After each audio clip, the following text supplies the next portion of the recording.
Measure the bathroom carefully to determine how many square feet of vinyl plank flooring you will actually install. Start by measuring length and width of the room at their longest points and multiply to get the total square footage. For bathrooms with alcoves, cabinets, or angled walls, measure each section as a rectangle and add the areas together to avoid underestimating material needs.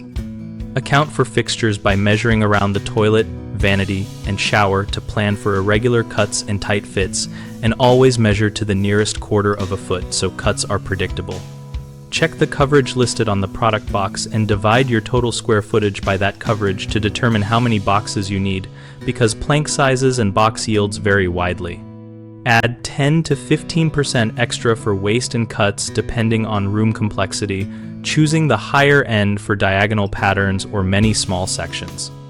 Finally, when ordering, round up to the next full box and keep at least one extra box on hand after installation to match color and dye lot for future repairs. A common mistake is using only the simple length times width calculation for an irregular shape, which leads to shortages. Avoid this by breaking the room into simple rectangles and summing their areas. Another frequent issue is underestimating waste for small or intricate bathrooms. Compensate by increasing your waste allowance to 15% when you have many cuts, alcoves, or diagonal installs.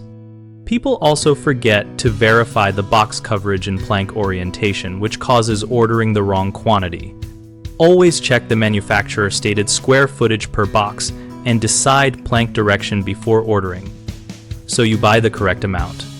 BigHomeProjects.com connects homeowners with local contractors and materials guidance related to flooring projects and helps contractors find work through our project listings. We also host a discussion community where we share tips, ask questions, and exchange real-world installation experience.